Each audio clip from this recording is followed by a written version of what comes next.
Hi guys! Welcome to my vlogs. Ang topic po natin ngayon ay tungkol po sa medical. Alam po natin na number one requirements po yung medical sa mga ex-abroad, sa mga first-timer. Pangalawang may medical yun. Pangalawa, sa ex-abroad po isang beses lang po. Pero hanggang 3 months lang po yun. Pag hindi ka pa po nakaabot ng 3 months at aalis ka na, isang isang medical ka lang. Tapos PT na sa last arrive papuntang Hong Kong na po yun, PT na lang. Pero kapag expire na po yung medical, kailangan mo po magpare medical para sa bago pumunta ng ibang bansa. Ang topic po natin ngayon is medical po. Halimbawa, may failed medical ka, katulad po sa akin ay may may high blood pressure nung na-medical po ako, kaya hindi po natuloy yung nakapending po yung medical ko kasi mataas po yung dugo ko, ayaw pong bumaba. Kaya ang sabi po ng doktor, 7 days daw po ako magpapa tingin ng dugo ko araw-araw, at saka 3 days a day, 3 times a day. Kailangan ko daw baka kabalang or pagod kasi galing po ako ng probinsyano, ng medical po ako. Pagdating po dito 140/90 po yung dugo ko. Tapos nakapending po yung medical ko, kaya ang ginawa ko po ay nag-diet po ako kasi nagtaas din po ng 68 kilo po ako. Nag-diet po ako, nag-exercise, tsaka ang ginagawa ko po talaga, kasi born again Christian po ako, kapag may ganyang senaryo po, fasting po talaga ang ginagawa po namin. 2 days fasting po ako, tsaka prayer na din po. Talagang tubig lang po yung iniinom ko, pero hindi ko po yun natapos yung 2 days. 1.5 day lang po ako nag-fasting. Talagang hindi po ako kumain kahit kunti, tubig lang talaga ang ininom ko yun. Alam niyo po ba, napaka powerful po noon diet, ay kasama na rin po yun pang fasting. Tapos yung iniinom kong liquid, yung tubig is may lemon o kaya lemongrass yun.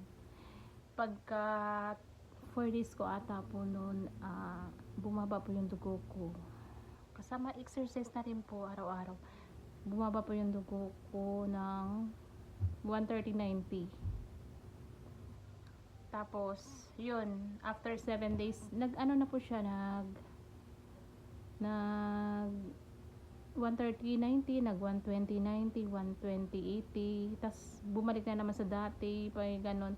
After 7 days parang na siya, nag maintain ng 130/90 hanggang nag 120/90. Bumalik ako ng 7 days, ayun, medyo, kasi iba kasi yung pag umupo ka na dun sa kinukuhanan ka na ng pag kinukuhanan ka na, pag tinitingnan na yung dugo mo, parang medyo kinakabahan ka konti. Yun, nag 130/90 ako, nagpasada. Tas kasi pag mataas pala yung dugo mo, hindi ka babaksinan ng MMR, ng measles, kasi kailangan po yun, kasi sa mga papuntang Hong Kong may MMR po talaga, kasi may binabantayang bata. Kaya po yan, vaccine po yan para sa mga measles, sa mga lagnat, trangkaso, yun po yun. Kailangan po talaga yun, kasi dati ganun din sa amin. Kasi yung mga employer doon sa Hong Kong is medyo sensitive, lalo na pag may mga alagang bata. Kaya kailangan talagang yung makukuha nilang DH is naka-vaccine ng measles, mga allergy, ganun.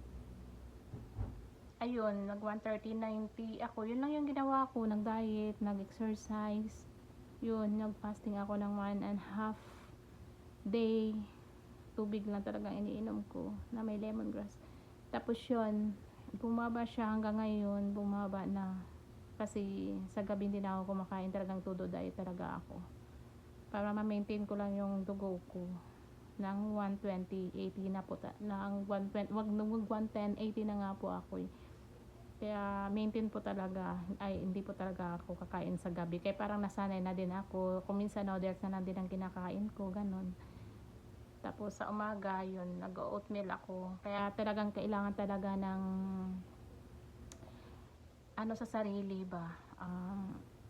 Kung nagugutom ka, inom-inom ka lang ng tubig. Kailangan talaga ng ano sa sarili. Kasi matakawin po ako eh. Sa probinsya kasi daming pagkain. Kain na ng kain, parang walang ano sa sarili. Kaya dito ko natutunan din, parang leksyon din sa akin. Di, yung kain ng kain, kailangan may maintain din sa sarili mo na ano. Kasi, pagkain ka ng kain, ang labas mo niyan, high blood, mga cholesterol mo tataas, ganun. 'Di ba? Kailangan mo rin i-maintain yung sarili mo, maging malusog. Pero wag naman yung sobrang ano, diet kasi magkakasakit ka, ganun. Yung tama lang. Kaya ayun, papasalamat ako sa Diyos na bumaba na yung dugo ko. Talagang fit to work na ako. Thank you kay Papa God. Kaya yun lang guys. Thank you for watching.